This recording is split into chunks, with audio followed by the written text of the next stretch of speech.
अलौकिक में मैं जूही आपका स्वागत करते हैं। तो आज हम जिस घर के बारे में बात करेंगे वो है हमारी कुंडली का 10th house, that is the दशम भाव ऑफ आवर कुंडली। ये घर सबसे इम्पॉर्टेंट है, सबसे इम्पॉर्टेंट, क्योंकि ये कर्म प्रधान घर है। Known as this is called as house of karma. अगर हमें किसी इंसान के कर्म देखने हैं, किसी इंसान की ट्रू रिफ्लेक्शन देखनी है, क्योंकि ट्रू रिफ्लेक्शन उसके कर्म ही बताएंगे, तो वो हमारा या हमें अपने बारे में भी जानना है, वो चीज़ आपको 10th हाउस बताएगी। अगर हमें किसी का ट्रू सेल्फ जानना है कि वो कैसा है, उसके कर्म कैसे हैं, वो उस इंसान का कुंडली का 10th हाउस बताता है। इस घर को हम हाउस ऑफ प्रोफेशन भी कहते हैं, क्योंकि प्रोफेशन भी हमारे कर्मों का एक पार्ट ही है। It is not overall Karma, but it is the part of a Karma, क्योंकि हम इंसान एक कर्म प्रधान होते हैं। कहते हैं ना कर्म कर, तो हमारा जो मेन एम है पर्पस का वो है कर्म करना, और वो हमारा 10th हाउस बताता है हमारी कुंडली का। This is the most powerful house, this is the most powerful kendra, that is why it is called the zenith of your horoscope, क्योंकि ये एक मोस्ट इल्यूमिनेटिंग, मोस्ट प्रकाशित भाव है आपकी कुंडली का, क्योंकि यहाँ पर ही जो सन है वो दिग्बली होता है, जो हमारी आत्मकारक है, हम सबका। हम समझते हैं कि इस घर को हम कैसे पढ़ेंगे। हमने कुंडली खोली, हमने 10th हाउस देख लिया, तो what actually how we can study 10th house. यहाँ पर जो बैठे हुए जो प्लैनेट्स होते हैं आपकी कुंडली में, कोई भी प्लैनेट हो सकता है, वो उसका जो कारक तत्व होता है, वो प्लैनेट क्या है, उसके क्या फीचर्स हैं, आई मीन किन हाउसेस का वो लॉर्ड है, और कौन कौन से प्लैनेट उनको देख रहे हैं उस 10th हाउस को, वो हमारा प्रोफेशनल डोमेन बताता है। वो हमारे कर्मों को बताता है कि हम इस तरह का माइंडसेट है हमारा, और इस तरह के हमारे कर्म हैं towards journey as a human being. क्योंकि यही जो घर है वही हमारी लाइफ का स्टेटस ही बताता है। इसी घर से हमें रिकग्निशन भी मिलती है, इसी घर से हमें फेम भी मिलता है। अगर प्लैनेट्स अच्छी कंडीशन में हैं, अगर अच्छे प्लैनेट्स बैठे हैं, तो आपको फेम मिलेगा आपको लाइफ में आपके अपने कर्मों के द्वारा। और अगर यहीं पर ही बैड प्लैनेट्स की प्लेसमेंट है या बैड प्लैनेट्स का एस्पेक्ट है, दैट इज कॉल्ड दृष्टि, तो कहीं ना कहीं आपके जो कर्म होंगे उनके ऊपर उनका इन्फ्लुएंस रहेगा, इम्पैक्ट रहेगा। क्यों? क्योंकि जो 10th हाउस है हमारे कर्मों का, हम क्या सोच के कर्म करते हैं, हमारा माइंडसेट, क्योंकि जो प्लैनेट है वो कहीं ना कहीं आपके माइंडसेट पे कहते हैं ना उसका कब्जा होता है, it has captured you.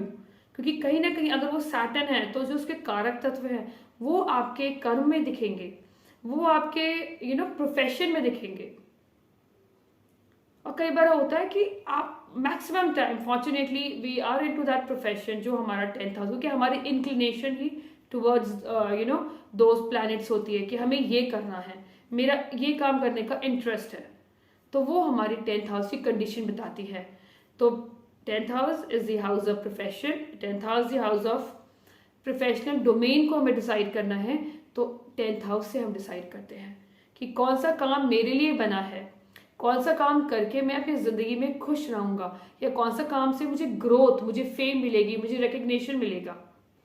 That will be seen by our 10th house. अगर कोई प्लैनेट बैठा है तो इट मीन्स वो अपना कारक तत्व डालेगा ही डालेगा। वो आपकी जिंदगी में, आपके हर कर्म में, अगर हम बात करते हैं, आप कैसे समझें इसको।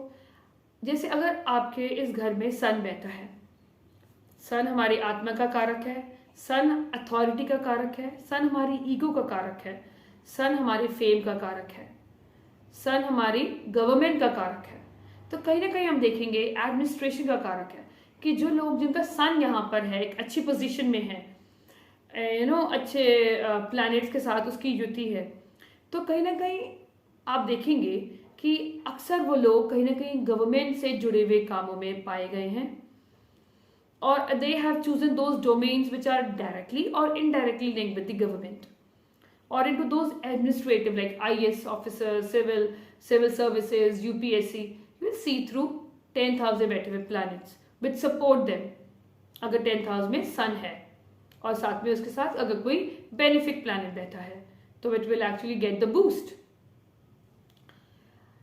अगर सन आपकी ईगो का भी कारक है और सन आपको कहीं ना कहीं, अगर sun is in a good condition, it means that कहीं ना कहीं आप अपने कॉन्फिडेंस से, क्योंकि कॉन्फिडेंस का कारक सन है, कॉन्फिडेंस से, अपनी समझदारी से, अपने बैलेंसिंग से आप अपने वर्क प्लेस में आपको फेम मिलेगा. People will recognize you and you know with that confidence you will excel in your work field.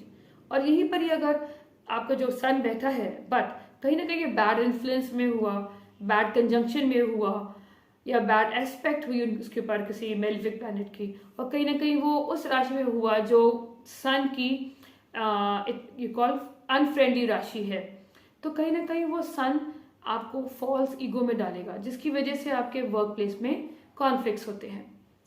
सन कहीं ना कहीं आपको फेम तो देता ही देता है, दैट इज बीन सीन. आप किसी भी पोजीशन में होंगे, you will get fame in your organization. एक फादर का भी कारक होता है, तो देखा गया अक्सर जब सन यहाँ पर होता है इन गुड कंडीशन, कहीं ना कहीं आपके फादर का एक अच्छा खासा रोल होता है आपके करियर को फॉर्म करने में और आपकी करियर चॉइसेस के लिए. It is been seen that father plays a very important role in deciding और in deciding your career. So now अगर यहाँ पर है moon is a karak of मन. Moon is a karak of movement, travel. Moon is a karak of changes. Moon is a karak आप कह सकते हैं जल, खाने का, फूड का भी कारक मून ही है. तो कहीं ना कहीं आप देखेंगे जो लोग मतलब फूड इंडस्ट्री से जुड़े हुए होते हैं, जो लोग इंडस्ट्री होगी, आपकी होटल्स हो गए, और जहाँ पर भी ट्रैवलिंग का काम जुड़ा है वो भी मून से है.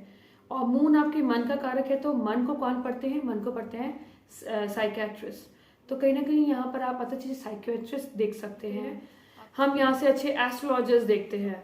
और जहाँ पर आप वो काम करें जो आपके मन को भाता है, वो काम करें जो आप अपने मन से करते हैं.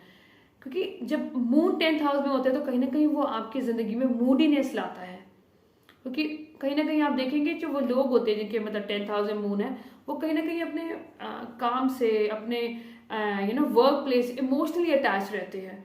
बहुत ज़्यादा इमोशनल उनके हर अपने कर्म में डालते हैं. तो बहुत ही मूडी और बहुत फिकल माइंडेड होते हैं. तो उनके लिए बेस्ट पोजीशन यही है कि अगर वो कभी वो स्टक हो जाते हैं तो look for something which where movement, look for a job where movement is quite frequent. आप जैसे ट्रांसफरेबल जॉब्स हो गई या उस तरह की जहाँ पर आपकी मूवमेंट, बस आपको एक चीज़ याद रखनी है कि आप अपने मतलब you need to control your mind. आपको वो वाला वर्क प्लेस देखनी है जहाँ पर बहुत पीसफुल एनवायरनमेंट हो, otherwise it will effect you. और जब कहते हैं ना कहीं फिर वो इफेक्ट करेगा तो कहीं ना कहीं आपको वो डिप्रेशन में डाल देगा. मे बी यू फील कि भैया मुझे मज़ा नहीं आ रहा, क्योंकि कहीं ना कहीं वो आपको चेंजेस की ज़रूरत पड़ती है. तो it's better go look for something where lot of travelling is required. और यहाँ पर जैसे सन का देखा था फादर, यहाँ पर मदर का रोल हो सकता है आपके करियर को शेप अप करने में and play a good role in deciding your career. अब हम मार्स के बारे में बात करते हैं. Mars is a karak of energy और द कारक of enthusiasm. They are go-getters people, very active, full of energy. So जो भी एनर्जी रिलेटेड फील्ड है that is like govern by Mars. अब जितने भी हीलर्स हैं लाइक रेकी हीलर्स, प्राणिक healers, ये मार्स गवर्न करता है क्योंकि एनर्जी है. लैंड भी हम मार्स से ही देखते हैं, भूमि का कारक भी मार्स है. तो जितने भी बिल्डर्स हो गए, आपके कंस्ट्रक्शन फील्ड हो गई, वहाँ पर मार्स विल सपोर्ट यू. क्योंकि मार्स क्या है? मार्स एनर्जी है, मार्स आपका प्रोटेक्टर है. तो आपकी जितने भी डिफेंस फोर्सेस हैं वो भी आप देख सकते हैं, मार्स इन 10th हाउस. डिफेंस में आपके IPS ऑफिसर्स, मार्स मतलब वो Mars is a good place क्योंकि मार्स यहाँ पर दिग्बली होता है. Mars and sun they both become digbali in 10th house. तो कहीं ना कहीं इसमें एनर्जी हमेशा रहती है. और ये एक कहीं ना कहीं आपको लॉयर्स भी बनाता है क्योंकि Mars is a karak of litigation. तो लॉयर्स भी बहुत अच्छे यहाँ पर होते हैं और सर्जन्स भी बहुत अच्छे होते हैं. और आप लैंड से जुड़ा हुआ बहुत अच्छा काम कर सकते हैं. इवन तक कि जो इलेक्ट्रिकल आपके इंजीनियर्स होते हैं दैट कम्स अंडर मार्स. जितने भी इंजीनियरिंग लाइन है, electrical engineers and other engineers, that comes under Mars. So now we talk about Rahu. Rahu is a planet of unorthodoxy. Rahu क्या है? राहु छाया है, राहु शैडो है, राहु आपका out of the box ideas है। राहु आपको वो काम में सक्सेस देता है जो काम हटके होता है, मतलब कहते हैं लीग से हटके, और मे बी वो काम जिसकी आपने मतलब एजुकेशन ना ली हो, और कहीं ना कहीं राहु आपको उस डोमेन में ले जाता है जो बहुत डिफरेंट हो, जो मतलब किसी ने सोचा ना हो। That is all about Rahu. Rahu वहीं आपको सक्सेस देगा जहां मतलब उस जगह पे देगा जहां मतलब आप, जैसे फॉरेन लैंड है, foreign is dominated, comes under the domain of Rahu. Sorry, Rahu is all about cinema, Rahu is all about digital media होते हैं, they are very good politicians, क्योंकि राहु क्या है? Rahu is diplomacy. राहु एक मतलब वो चीज है जो आपको दिख रही है in a different form, which actually जो एग्जिस्ट करती है इन अ डिफरेंट फॉर्म, और ये बहुत अच्छा करते हैं जो मतलब जो इस लाइन में होते हैं, जो राहु डोमिनेटेड है। एंड और ये it's a very good placement, अगर आपके पास आपकी ऐसी प्लेसमेंट है और आप ऐसी किसी एरिया में जाना चाहते हैं जहाँ पर लोग सोचते भी नहीं हैं कि ऐसा भी कुछ हम काम कर सकते हैं या ऐसा भी कुछ फील्ड हो सकती है, तो that Rahu will actually gives you explosive success. Now we talk about Jupiter. Jupiter is Guru. Jupiter is a teacher. Jupiter is a guidance giver. तो 10th हाउस में Jupiter होता है तो आप बहुत अच्छे गाइडेंस काउंसलर्स, बहुत अच्छे गाइडेंस गिवर्स बन सकते हैं, ट्रेनर्स बहुत अच्छे बन सकते हैं, कॉर्पोरेट में या कहीं पर भी आप गुरु भी बन सकते हैं। आप ऐसे गुरु आप अच्छा कर सकते हैं, क्योंकि गुरु क्या है? जुपिटर आपका एक टीचर ही तो है। तो वो लोग guide everyone, they have this like, कहीं ना कहीं वो बहुत अच्छे से गाइडेंस देंगे, कहीं कहीं वो ज़्यादा भी दे देंगे जहाँ उनकी रिक्वायरमेंट नहीं भी है। गुरु जो है वो जुपिटर, वो आपका हार्डवर्क कर ही नहीं सकता, तो वो जहाँ पर बहुत कंफर्टेबल रहता है आपको टीचिंग करने में। बट प्रॉब्लम ये आती है कि वो उनके जो कर्मों पे भी ना जुपिटर वाला ट्रेट आप देखेंगे, वो बेसिकली वो मैक्सिमम टाइम आप देखेंगे वो बहुत सीधे साधे से होते हैं, और वो अपना ज्ञान बांटते रहेंगे, चाहे किसी को रिक्वायरमेंट है या नहीं है, they will keep on giving them. और suppose they are working as a counsellors also, as an astrologer also, so देखा गया है कि they really feel hesitant in asking their fees, asking their charges for the services. तो वो कहीं ना कहीं उनको लगता है कि मतलब उनके लिए मतलब जहाँ अगर आपका जुपिटर 10th हाउस में है तो you need to work very smartly, because आप लोग अपनी सर्विसेज के जो होते हैं ना अगेंस्ट जो आपका जो पैसा होता है वो मांगने में it's a difficult task for you, क्योंकि वो गिवर है, Jupiter is giver, but it is a good placement in regard for others. Actually Jupiter क्या है? जुपिटर एक दिया है, दिया जब जलता है तो वो आसपास सब जगह रोशनी देता है, बट दिए के नीचे अंधेरा होता है। तो it is same like Jupiter, जिसको गाइडेंस देगा, जिसकी भलाई करेगा वो तो बढ़ जाएगा, बट जुपिटर थोड़ा सा यहाँ पर उसके लिए नेगेटिव होता है till the time the person is not very smart, not very practical towards his career, his profession, कि भाई ये मेरा प्रोफेशन है and this is what I required and this is what I demand, तो the person actually perform really well. और यहाँ पर आप बैंक्स में बहुत देखेंगे जुपिटर, अगर वो कि Jupiter is a karak of wealth, तो वेल्थ मैनेजमेंट, बैंकिंग में आप ऐसे लोगों को बहुत देखेंगे जुपिटर, मतलब वो कहीं ना कहीं आपके कर्मों में वो डालेगा ही डालेगा। आप किसी भी प्रोफेशन में जाएंगे, being a teacher you will do good, but वो कहीं ना कहीं आपके अंदर वो गुरु वाली वो आपके अंदर एक ट्रेड्स होंगे ही होंगे, मतलब वो एक छल कपट कम होगा, क्योंकि यहाँ पर आप हमेशा you always go for the money which is earn, कहते हैं बहुत ही साफ सुथरा, यू गो फॉर द, मतलब आप कहीं ना कहीं वो जुपिटर की दृष्टि छठे घर में पड़ती है, तो वो कहीं ना कहीं आपके वेल्थ में वो हमेशा कीप अ वॉच कि कहीं आपका मतलब जो वेल्थ आ रही है मतलब it is through good means, तो he is like he always into that कि जो भी वेल्थ आ रही है it is through good means. So कहीं ना कहीं ये परेशानी मतलब आज के टाइम में जहाँ पर बहुत प्रैक्टिकलिटी होती है, जहाँ पर people are very self centred, but यहाँ पर मतलब ऐसे लोग जो बहुत ही मतलब साधु टाइप होते हैं वो कहीं ना कहीं उनको थोड़ी प्रॉब्लम आती है। Now if you talk about Saturn, Saturn is all about hard work, Saturn is all about ancient. Saturn is all about oils, आपके पेट्रोलियम प्रोडक्ट्स, पेट्रोलियम इंडस्ट्री, कोल, माइनिंग, स्टील, और आपके मैकेनिकल इंजीनियरिंग, मतलब जहाँ पर भी labour है, जहाँ पर भी आपका हार्ड वर्क है, क्योंकि जहाँ पर आपका जो सैटर्न बैठा है वहाँ वो आपको बहुत ज़्यादा हार्ड वर्क कराने के लिए हमेशा मतलब पुश करेगा। मतलब कहीं ना कहीं आप हमेशा मतलब लेबोरियस रहेंगे, और which is good for you, क्योंकि अगर आप नहीं रहेंगे, आप अपने कर्मों में नहीं लाएंगे, तो वो कहीं ना कहीं आपके लिए प्रॉब्लम हो जाएगी। यहाँ पे आपको कहीं ना कहीं आपको बहुत डिसिप्लिन में रहना चाहिए, कहीं ना कहीं अगर डिसिप्लिन में रहते हैं, जो उसका कारक है, आप कहीं ना कहीं लेजी नहीं रहते हैं, आप डिसिप्लिन में रहते हैं, तो Saturn will actually help you. कहीं ना कहीं कहते हैं slow and study, Saturn is about slowness, slow and study wins the race, that is the mantra of Saturn in 10th house. आपको हिस्टोरियंस देख सकते हैं, आप आर्कोलॉजिकल जो होते हैं सर्वे करने वाले आर्कोलॉजिकल पीपल, उनके हिस्टोरियंस के चार्ट में यूल फाइंड, और जितने भी लेबर क्लास होती है, एम्प्लॉयज जो एम्प्लॉय जो प्रोवाइड करते हैं, जितने भी एम्प्लॉय क्लास होती है, that is like they have lot many have Saturn in 10th house. So Saturn is all about hard work. और अगर एक चीज़ और देखी गई है कि अगर सैटर्न है आपका, अगर आप बहुत ज़्यादा अगर आप हार्ड वर्क करते हैं तो आपको रिजल्ट आते हैं, but very slowly. You have to maintain patience. Patience is the key for you if you have Saturn in your 10th house. Now we talk about Ketu. Ketu is a planet of detachment. Ketu जहाँ भी बैठता है वहाँ आपको कहीं ना कहीं detach कर देता है।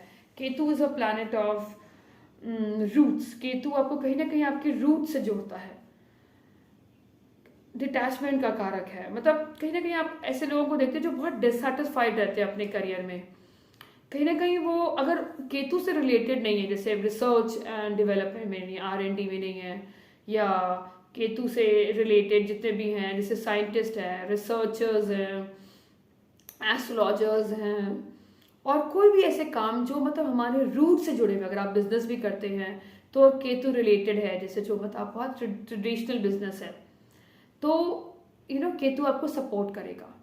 Otherwise Ketu will give you break in your career, और केतु विल एक्चुअली कहीं ना कहीं वो आपको ब्लॉकेज देगा आपके करियर में। तो केतु अगर 10th हाउस में देखते हैं, तो अगर आप योगा से जुड़े रहते हैं, योग गुरु बनते हैं, या स्पिरिचुअलिटी की तरफ रहते हैं, तो कहीं ना कहीं आप अपने केतु को बैलेंस कर देते हैं। अदरवाइज अगर आपका 10th हाउस में केतु है, तो इट इज सीन कि यहाँ पर प्रोफेशनली, क्योंकि हम तो यहाँ पर कर्म करने आए हैं, तो कहीं ना कहीं जो आप अपने मतलब लाइवलीहुड के लिए आपको प्रॉब्लम आती है। तो जैसे जुपिटर है, वो भी गुरु है, तो मतलब उसको भी प्रॉब्लम आती है अपने लाइवलीहुड के लिए। अगर उस मतलब कोई और प्लैनेट्स का मतलब इंटरफेरेंस नहीं है, वो बहुत ही मतलब वेरी सीधा साधा टाइप है, तो प्रॉब्लम आती है। उसी टाइप से केतु को भी आती है। बट अगर आप उसी फील्ड में हैं और आप अपने आप को उस प्लैनेट की तरह आप बिहेव करते हैं, तो it will like the planet will actually help you gradually in rising you in your career, help you in rising your career. जैसे हम मरकरी को देखते हैं, मरकरी इज अ कारका ऑफ कम्युनिकेशन, तो they are good communicators, they are good public speakers. Mercury is a karka of learning. If you talk about computers, that come under the domain of Mercury. All type of data management, and they are into journalism. All type of medias come under Mercury domain. So they are very chirpy, very intelligent people. But yes, fickle-minded भी होते हैं Mercury. अगर Mercury अकेला बैठा है, और what kind of conjunction it is into it. But जो Mercury के जो ट्रेड्स हैं वो यही है, they are good public speakers, writing also they do really well. If writing is seen with Mercury in 10th house, they are good story tellers, because communication is something very important for Mercury, because Mercury is all about communication, so they are real good in communication field. Telecommunication, that also comes under the domain of Mercury. So कहीं ना कहीं वो आपके अंदर वो youthful energy, कहीं ना कहीं वो आपके अंदर एक चर्पीनेस लाता है, वो आप अपने वर्क फील्ड में भी देख सकते हैं। वो कहीं ना कहीं आप अपना, क्योंकि मरकरी की कंजंक्शन बहुत इंपॉर्टेंट है, किन प्लैनेट्स के साथ है, वो भी आपके कर्मों पे उनका इफेक्ट होता ही होता है, एंड आपके प्रोफेशन पे। तो it's all about the conjunction, but mercury is all about this planet of learning. तो यहाँ से आप टीचर्स देखते हैं अच्छे अच्छे, और because it's all like they are continuously they learn, they are in that sphere of learning. और कहीं ना कहीं हम देखते हैं कि these people are very smart people, they have good salesmanship, they are smart in selling their products, तो good sales person भी हम देखते हैं। मरकरी का CAs होते हैं एंड एजुकेशन बैकग्राउंड में बहुत अच्छा करते हैं, बट और ये मल्टीटास्किंग होते हैं, तो it's like jack of all trades. तो मतलब मरकरी वो एक चाइल्डिश कहीं ना कहीं मतलब फन काइंड ऑफ एनर्जी होती है, मतलब they keep on learning, they keep. Now we talk about Venus. Venus is all about luxury. Venus is all about relation. So यहाँ पर आप relationship managers आप बहुत अच्छे देख सकते हैं, आप लग्जरी से जुड़े हुए या विमेन से जुड़े हुए, आप जो भी है बिजनेसेस हैं या जो इंडस्ट्रीज है, फैशन इंडस्ट्रीज, यहाँ पर you can see if you have Venus in your 10th house, कहीं वो वाला आप करियर चूज करोगे यार, आपका जो माइंडसेट होगा इट्स ऑल टुवर्ड्स लग्जरी, आपको कहीं ना कहीं कंफर्ट लेवल मिल जाए, तो आप Venus in dominate industries like automobiles industry में आप जा सकते हैं, आपके ब्यूटी सैलून्स हैं, आपके ब्यूटी प्रोडक्ट्स हैं, उसमें भी आपका एक डोमेन हो सकता है। Passion also towards your beautifying, towards beauty, it's all about that. So this is my analysis of 10th house, जो house of karma है and house of profession भी कहते हैं। You liked it, so subscribe to my channel and comment, and if you have any kind of suggestion, you feel free to comment.